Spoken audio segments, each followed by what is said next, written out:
सास ने खाई गलत दवाई। हे राम, इतना जी मचल रहा है, क्या बताऊं। कब से बीपी की गोली मांग रही हूं, कोई ला के देता ही नहीं है। अरे माँ, अभी सुबह ही तो बीपी चेक किया था तुम्हारा, नॉर्मल ही तो आया था, तो क्या करोगी गोली खाकर। अरे तुम नहीं समझोगे बेटा, जब तुम्हारा बुढ़ापा आएगा ना तब समझ में आएगा। दवाई दवाई दवाई, कुछ इन्हीं शब्दों से रोज संध्या जी के दिन की शुरुआत होती है। लोगों को अलग अलग व्यंजनों का शौक होता है, लेकिन संध्या जी को दवाइयों का शौक है। उनके अलावा इस घर में उनका बेटा और बहू रहते हैं।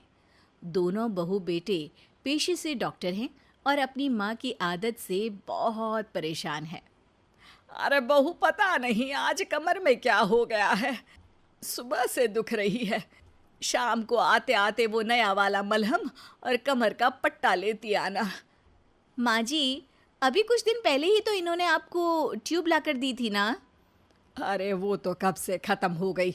और सुनो, पट्टा ना वो नया इलास्टिक वाला निकला है ना, वो वाला लाना।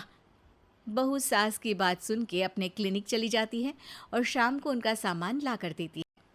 रात को संध्या जी अपने बेटे से कहती हैं, आजकल आंखों से कुछ कम दिखाई देने लगा है बेटा, लगता है डॉक्टर से दवाई लेनी पड़ेगी।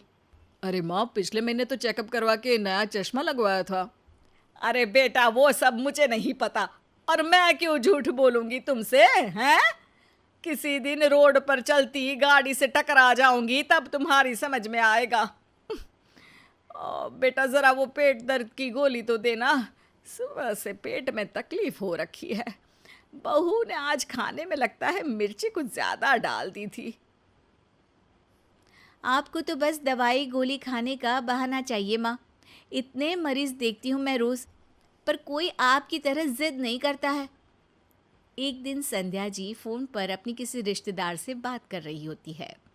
और ममता, तुम्हारा घुटनों का दर्द कैसा है अब?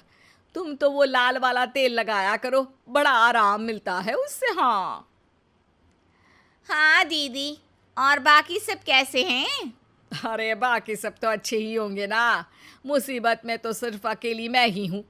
आखिरी बार एक्सरे 4 महीने पहले निकलवाया था, उसके बाद से छोटी छोटी गोलियों से काम चलाना पड़ रहा है।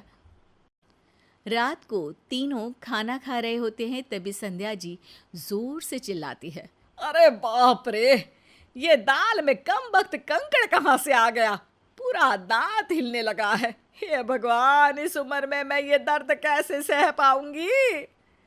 अरे कुछ नहीं होगा माँ, गर्म पानी पी लेना, सब दर्द ठीक हो जाएगा। अरे बेटा, ये गर्म पानी से जाने वाला दर्द नहीं है, इसके लिए तो किसी बड़े डॉक्टर के पास ही जाना पड़ेगा, वरना मेरा बचना तो अब मुश्किल है जी। तू जल्द से मुझे कोई दर्द भगाने का इंजेक्शन दे दे, या फिर बड़े डॉक्टर के पास ले चले। ये लीजिए माँ जी, आप ये पेन किलर खा लीजिए, सारा दर्द भाग जाएगा। अरे बहू, ये इतनी सी गोली से कुछ नहीं होगा, मैंने कहा ना, इंजेक्शन लगाना पड़ेगा, या फिर बोतल चढ़ानी पड़ जाए शायद अब मुझे। इसके बाद सब सो जाते हैं, लेकिन अगले दिन सुबह संध्या जी जोर से चिल्लाते हुए उठती है, अरे मुझे दवाई दो, दवाई दो, मुझे इंजेक्शन दो, गोलियां दो, कफ सिरप, पेन किलर, मालिश तेल दो, आंखों के ड्रॉप्स दो, दर्द की ट्यूब दो। ये सुनकर बेटा और बहू भागते हुए संध्या जी के पास जाते हैं। माँ जी, आप ठीक तो है ना? हाँ माँ, ये एकदम से क्या हो गया तुम्हें? मैं अब कब तक जिंदा रहूंगी बेटा, कोई भरोसा नहीं है, रात भर नींद नहीं आती है मुझे। दोपहर को संध्या जी अपनी पड़ोसन के घर जाती है और हमेशा की तरह अपनी बातें शुरू कर देती है। अरे आओ संध्या दीदी, कैसी हो? अरे क्या बताऊं, पूरे शरीर में ऐसा कोई पुर्जा नहीं जिसमें दर्द ना हो रहा हो, लेकिन घर में कोई सुनता ही नहीं। अब तुम्हारा बेटा और बहू दोनों डॉक्टर है, फिर भी तुम ऐसी बातें कर रही हो?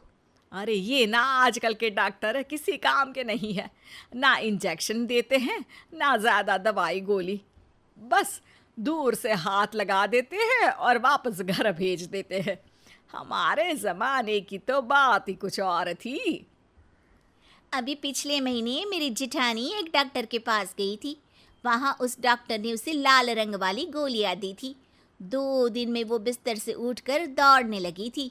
मैं तो कहती हूँ तुम भी अपने बेटे के क्लिनिक में से चुपचाप वो लाल रंग की गोली ले आओ, फिर देखना तुम भी रेस में दौड़ने लायक हो जाओगी। हाँ। घर पहुंचती ही संध्या जी किसी के घर पे ना होने का फायदा उठाकर चुपचाप अपने बेटे के क्लिनिक में जाकर वहां रखी लाल रंग की गोलियां उठा लेती हैं और अपने कमरे में जाके खा लेती है और सो जाती है। रात के वक्त बहू सास के कमरे में दूध देने जाती है और वहां वो लाल रंग की गोली का पैकेट देखती है। जोर से अपने पति को वो आवाज लगाकर बुलाती है। अरे क्या हुआ अंजलि, क्यों आवाज दे रही हो? ये देखो, तुम्हारी मम्मी जी का कमाल। तुम्हारे क्लिनिक में जाकर बिना बताए ये एंटी हेयर फॉल की गोलियां लेकर आ गई। वो तो अच्छा हुआ कि इनका कोई साइड इफेक्ट नहीं है, वरना तुम भी जानते हो कि कोई दूसरी गोली होती तो कितना डेंजरस हो सकता था। हाँ, तुम सही कह रही हो, लेकिन अरे करे भी तो क्या? तुम टेंशन मत लो, मैं ही कुछ करती हूँ। अगली सुबह अंजलि अपने सीनियर डॉक्टर को सारी बात बताती है और उनसे हेल्प मांगती है। तुम फिक्र मत करो अंजलि, इस उम्र में अक्सर कई बुजुर्ग ऐसी जिद पकड़ लेते हैं, लेकिन मेरे पास एक आइडिया है। मैं आज रात को ही तुम्हारे घर पर आता हूँ। रात होते ही अंजलि के सर उसके घर पर आते हैं। माँ जी, देखिए मैंने बड़े डॉक्टर साहब को आपके इलाज के लिए हमारे घर बुलाया है। अब ये आपकी सारी परेशानियाँ दूर कर देंगे। अरे वाह वाह वाह बहू, ये हुई ना बात। डॉक्टर साहब देखिए ना मेरी हालत, जल्दी से आप ना मेरा फटाफट इलाज कीजिए। हाँ माँ जी, मैं ये दर्द भगाने का इंजेक्शन अपने साथ ही लाया हूँ। इसे लगाते ही पूरा दर्द गायब हो जाएगा। अरे इस दिन का तो मैं कब से इंतज़ार कर रही थी। ऊपर वाले, आखिर तूने मेरी सुन ही ली। डॉक्टर साहब संध्या जी को इंजेक्शन लगा देते हैं और संध्या जी नींद में चली जाती हैं। अंजलि, मैंने इन्हें 12 घंटे तक सोने का डोज दिया है, तुम चिंता मत करो, तुम्हारा प्लान ज़रूर काम करेगा। तकरीबन 12 घंटे के बाद संध्या जी नींद से जागती हैं और सबको अपनी आंखों के सामने देखती है। माँ जी, कैसा लग रहा है अब? आपको सब याद तो है ना? इंजेक्शन लगाते ही आप बेहोश हो गई थी, हम सब तो डर गए थे। आप पिछले 2 दिन से बेहोश थी और ये सब दवाइयों का साइड इफ़ेक्ट है। हैं? डॉक्टर साहब, मुझे तो कुछ भी याद नहीं। और ये आप क्या कह रहे हैं? कौन सा साइड इफ़ेक्ट? माँ जी, आपने यदि कोई भी दवाई गोली अब बिना किसी कारण के खाई ना, तो डॉक्टर से पहले आपको यमराज से अपॉइंटमेंट मिल जाएगा। फिर कितना भी बड़ा डॉक्टर क्यों ना हो, वो भी कुछ नहीं कर पाएगा। इसीलिए आज से बिना फालतू की सारी गोलियां खाना बंद। संध्या जी ये सब सुनकर एकदम डर जाती हैं और तुरंत उठकर घर की सारी दवाई डॉक्टर के पास जमा कर देती है और उन्हें देते हुए कहती है, ये लीजिए सारी दवाई, किसी ज़रूरतमंद को दे देना। अब से ना बाबा ना कोई दवाई नहीं।